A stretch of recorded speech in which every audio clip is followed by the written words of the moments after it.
আসসালামু আলাইকুম গাইজ, আপনারা সবাই আমার আইডিতে যারা ভিডিও দেখেন, আমি মানবিক কন্টেন্ট করি, রাস্তার অসহায় মানুষের জন্য ভিডিও করি। আপনারা দেখছেন অসহায় মানুষের খাবার দেওয়ার চেষ্টা করি। তো আজকে ভাইরাল মিজানের যে হোটেল, এখানে আমি আসছি আগারগাঁও।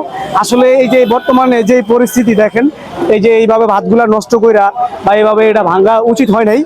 এই জন্য উচিত হয় না আমার দৃষ্টিতে, যেহেতু আমরা খাবার আল্লাহ এত কষ্ট করি, আর আমরা যারা মানবিক কাজ করি, আপনারা আমার ভিডিওতে যারা দেখেন, আমি আসলে অনেকে অনেক মন্তব্য করতে পারেন বা গালি বা বিভিন্ন জিনিস মন্তব্য করতে পারেন, আপনি ইচ্ছা মন্তব্য করতে পারেন, কিন্তু আমি এগুলো বলতে আসি না। আমি জাস্ট এই কথাটুকু বলতে আসছি যে একটা জিনিস আপনার ভাঙা হইতে আছে, সমস্যা নেই, নোটিশ দিয়ে তাদেরকে উঠাই দিলে এই যে খাবারগুলো নষ্ট হইতো না। যে পরিমাণ খাবার নষ্ট হয়েছে, এই খাবারগুলো আসলে নোটিশ দিয়ে যদি উঠাই দিতে পারতো, তাহলে এই পরিমাণ খাবার নষ্ট হইতো না। এই জন্য আমি আজকে এখানে আসছি ভাইরাল মিজানের যে হোটেল, এই হোটেলটা দেখার জন্য। কিন্তু দেখছি এখন সব ভাঙ্গা, পুরোটাই ভাঙ্গা।